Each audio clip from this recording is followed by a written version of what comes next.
We should be live now. What's up, sports fans? Hopefully your Monday is off to a wonderful start. We got a little night baseball to talk about. It's fun breaking this one down with you on the members only video. If you guys want it, grab your memberships at the website link below, and we will start talking about who we are looking at tonight. Yes, we will. Yesterday was one of those days where Toronto was decently chalky and absolutely went off. And know that's what happens sometimes. Chalk sometimes goes off like that. Yeah, they were big yesterday, to say the very, very least. So you're going to have days like that. If you had them, great. If you didn't, today is a brand new slate. Brought to you by our good friends over at Drafters. I am on a time crunch today. If we can, we're going to try to run a Drafters draft later for baseball. $10. Y'all should get in where you fit in. Welcome to the group to all you new guys, Sims, Jones, Jason, Brandon. It is fun to play with you guys. I hope we have time for one today. So I will shut up and stop talking about how great Drafters is, even though we all know it. Promo code is DFS 5-pack, and let's continue to roll. Let's get it. All right, guys. Weekly and monthly memberships are available at the website, link below. Justin, saw you picked up a monthly membership just a few minutes ago. Welcome to the team, buddy. You've been here a lot over the last 5 years, but welcome back. Looking forward to have you around for a while. Subscribe to the station if you're new to it, and let's talk about pitching today, guys. So I'll be honest. Usually on the show, we've taken a lot of the low-hanging fruit on pitcher this year, which is part on us, but also part on the way DraftKings has been pricing guys this year. It's been hard to avoid stud pitchers because they've been priced so fairly, and with hitters so cheap, there hasn't been a lot of reason to get risky with our starting pitcher calls. But today we're going to go a little bit riskier. We're going to pay all the way down to Marco Gonzalez, and we fully admit this one's a bit risky. This is not for the faint of heart. He's got some good spots. He's got some bad spots, but that's what you should expect with a 6K pitcher. First start back from the IL, he went for 50 pitches. Last time out, he went for 71. So the common sense approach to that is you should feel pretty good. You can get 80 to 90 out of him today if everything's going hunky-dory.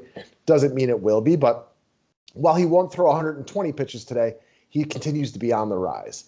Minnesota is a mediocre matchup, both for K rate, runs scored, and all those things, so it's neither good nor bad. But at the 6K price tag, he's just better than that. Yeah, he's just better than a 6K pitcher, as you mentioned. He's too cheap for what his upside is, for what his floor is. Not in the worst spot in the world, not in the best spot in the world, but not a spot we're scared of. Minnesota's been very blah all year. Nice pitchers park back at home here. At 6K, there's a lot to like about him when there's expensive hitters we want all over. Yeah, that's a good point. Thank you for bringing that one up. I missed that part. There are expensive guys we like today, so it's hard to get up to double studding. For sure. All right, next up. Speaking of studs, there's this kid, most of y'all probably haven't heard of him yet. He plays for the Padres. He goes by the name of Tatis. Rumor has it he's good at the game of baseball, and he's going to be crazy, insane chalk today. You don't get a lot of 6K guys who are chalk, but he's going to be crazy chalk in Coors Field today. Look, man, it's not more complex than it has to be sometimes. This guy's phenomenal. It's a fade at your own risk play. You can lock him in cash games. You can always make the case for fading super chalk in GPPs because it's not like basketball where super chalk usually goes off. Super chalk goes off maybe 50% of the time in baseball, probably even less. So after a little bit of a mini slump by him, he's got back-to-back days with home runs. You lock him into cash games, and you think deep, long, and hard about what you want to do in tournaments. Yeah, know that it's a risky as hell fade, but also know that if you play him and he homers twice, you're not guaranteed to win anything anyways. So know each side going in. You could also say it's like risky to play him because, you need him to go off and he's going to be really high owned. That said, he's the best hitter in baseball for my money. I mean, right there, him and Vlad and Acuna. Man, these guys are all so good. It's hard to say. We got some young studs on the baseball front right now. It's really hard to say like one's better than the rest. Either way, he's amazing. Does what DK rewards. He runs. I mean, this is the guy, even if he doesn't hit a home run, he can get you 20 DK points and 2 at-bats with, an RBI double, a walk, 2 steals. Yeah, he's phenomenal. Baseball's in a good spot right now with some of the young talent. And not only are these guys good, Acuna, Vlad, and Tatis, they got flair. And that's what baseball needs to sell to the younger generation right now. None of this old, boring white guy stuff. And that's coming from an old, boring white guy. We got some fun up-and-comers in these guys. If you were drafting, today, who would be your first pick? Tatis? Probably Tatis because he plays a more valuable position at shortstop than Vlad at first base or Acuna in the outfield. So the guys are all phenomenal. If you put me on a first take or undisputed and ask me to make a case for any of them, I could do it with a lot of really good logical points, but they're all phenomenal. I agree. I do think it's those three, though, that have kind of separated themselves. Soto's really good, too, but not having the greatest year. I think it's those three right now. They're also good that, like, just the fact that Soto's not having a great year, yeah, it does bump him down. But in a year from now, if all of a sudden we're talking Soto, Tatis, and Vlad, and Acuna slumped or Guerrero or whatever, you won't be surprised by it. But yeah, their careers are short, so a rough patch of a month or two does eat into it a lot.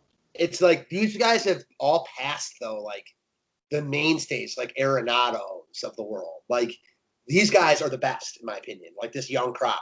Well, I wish you would have told me you were going to say that before I put down Arenado as one of the best players in baseball still. Well, he still is. He's just not he's etc. I got you. We got some good young talent in baseball, and this kid's leading the front right there. Well, let's switch over to some old talent. And you wanted to talk about Justin Upton and GPPs today.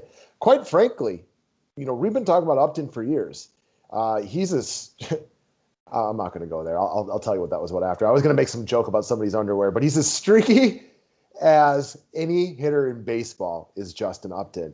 And he's locked in right now, 7 of 10 with double digits over the past, week and a half. He's also really good against soft tossing lefties, which Minaya is. Yeah, I watched a bunch of his at-bats recently. He's just locked in, seeing the ball really well. We've talked about him for years, how streaky he is. He's seeing the ball well right now, and in a good spot. He's still really cheap.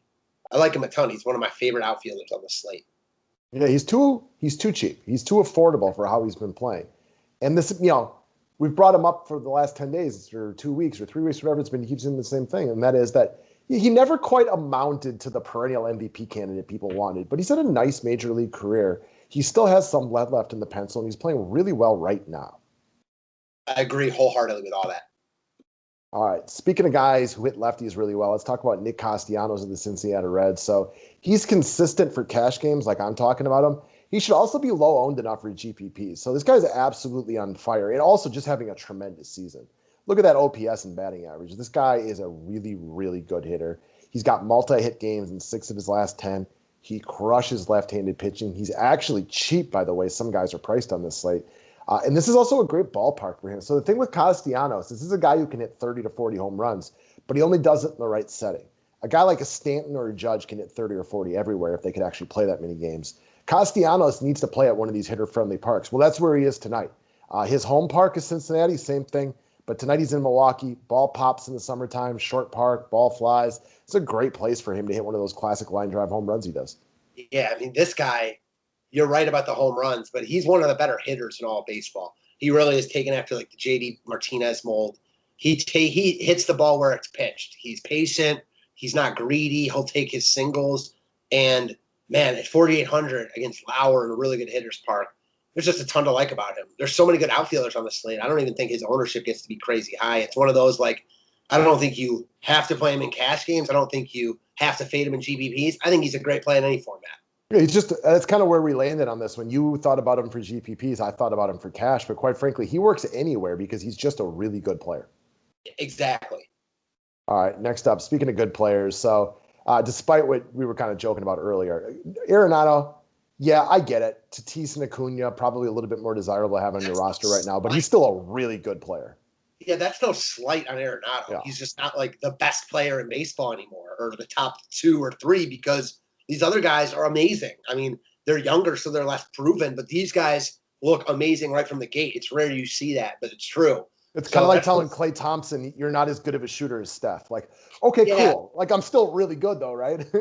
And I just meant, like, the kind of like not the young crop, but like the established. I mean, I could have easily said like Paul Goldschmidt, but he's not even considered up there anymore. You know what I mean? So I just picked him from random. I still think Arenado's a stud. One of the best players in baseball, perennial all-star, one of the best third basemen I've ever seen. He's in a great spot tonight against the young lefty. After getting swept by Chicago, I think the Cardinals probably take their frustrations out tonight, and they're not going to get much love. Priced 200 higher than Machado. I think you see Machado get a lot more love in cores, and Arenado's a great pivot. I like him as a one-off. I like him in a card stack. So reuse this number comparison that I know I said this years ago, and now you've kind of leaned on it since then, and that is that on paper, 1v1, Machado is probably a slightly better play than Nolan Arenado based on the matchup, Coors Field, et cetera, et cetera, et cetera. Go on down the list. However, based on the ownership and the way that baseball plays out, Machado will be what, 5, 10 times as owned as Arenado? Yeah, which makes Arenado the better play. Yeah, he's not 5 to 10 times more likely to succeed. And yes, there are days you will get it wrong. Not inevitably, but if like Machado were to homer twice tonight and grab an RBI double and go for 30 points and he's way higher owned than Arenado and you're playing Nolan Arenado, you're probably not cashing the slate. And if you are, it's a min cash at best, and that happens. However, the flip side of that is when the masses ride Machado and he goes 1 of 5 with a single and a run for 5 points, but Arenado homers, doubles, and drives in 4, and you got 24 points, now you've got a gigantic bump on the field. That's what playing different and playing baseball is all about. It's a different mold than the other sports, and we'll bring it up daily because it's still really hard for some people to buy into that. For sure. No doubt about all of that. You know, you said earlier on the show, yeah, if Tatis homers twice and you have him on your roster, so does half the field. So it's awesome that you have him. You're still in the running, but it doesn't mean shit. It doesn't mean any money's coming back to you. Like, you still, like, at that point, obviously you want him. Don't get us wrong. Like, you're definitely not winning without him, but you're certainly not guaranteed to win anything with him.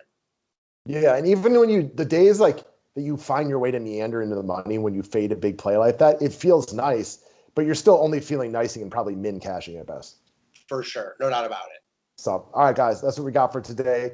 Follow us around as we do a little sports battle talk here for a little bit and try to get a drafters draft in. It's a big day, and we'll continue to ride the sports train. So thanks for watching. Click the thumbs up button, and we'll see you soon. Thanks, guys.